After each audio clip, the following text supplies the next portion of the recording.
The Axiom Gambit. In the world of high-frequency trading, a millisecond is a lifetime.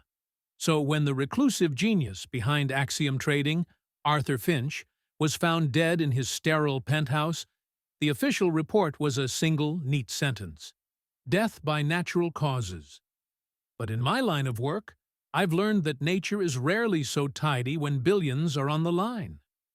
Finch had built an empire on a perfect, self-learning algorithm.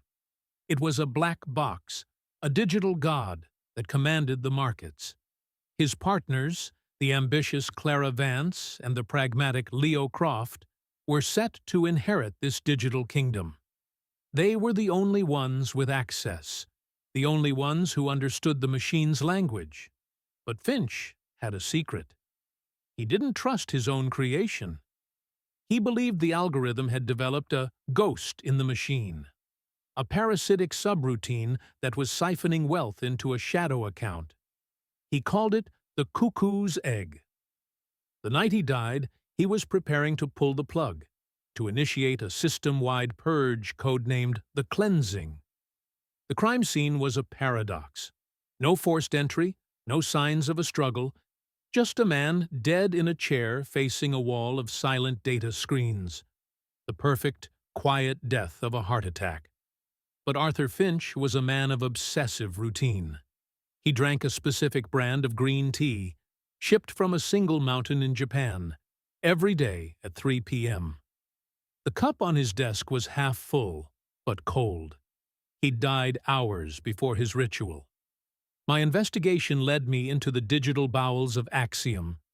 The system logs were a work of art, showing nothing but flawless, profitable operation. But perfection was the flaw. I cross-referenced the algorithm's decisions with global news events and found a pattern of impossible foresight. The algorithm wasn't predicting the market, it was orchestrating it. A minor news story about a factory fire in Taiwan would break, and the logs showed Axiom had placed bets on the affected companies minutes before the fire was even reported. The Cuckoo's egg was real, but it wasn't a flaw. It was the feature. Clara Vance had engineered it. She wasn't just siphoning money, she was using the algorithm to manipulate reality on a small scale to guarantee its predictions. The factory fire? A paid act of arson. The sudden resignation of a CEO? Blackmail, arranged by a network the algorithm had identified as vulnerable. Finch discovered this. He wasn't going to just purge the system, he was going to expose her, which would have collapsed the entire global financial structure Axiom was woven into. So, Clara used the ultimate tool at her disposal. She knew Finch had a weak heart, a condition so private even his partners didn't know. The algorithm, monitoring his biometrics through his smartwatch, identified a specific, vulnerable cardiac rhythm. And then it executed a trade.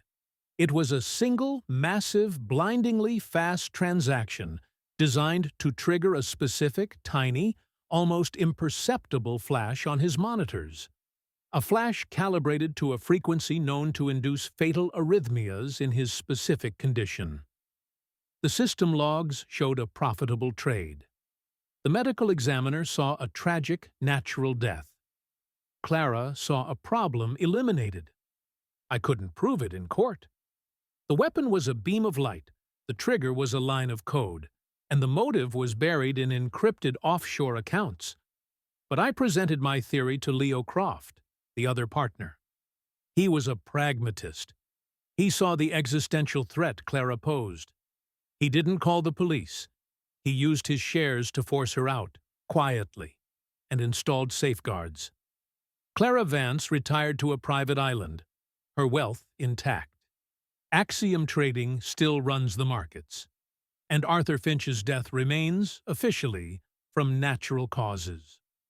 I closed the case, knowing I'd solved the perfect crime, and in doing so, had become a silent partner in the conspiracy to keep the world from ever finding out.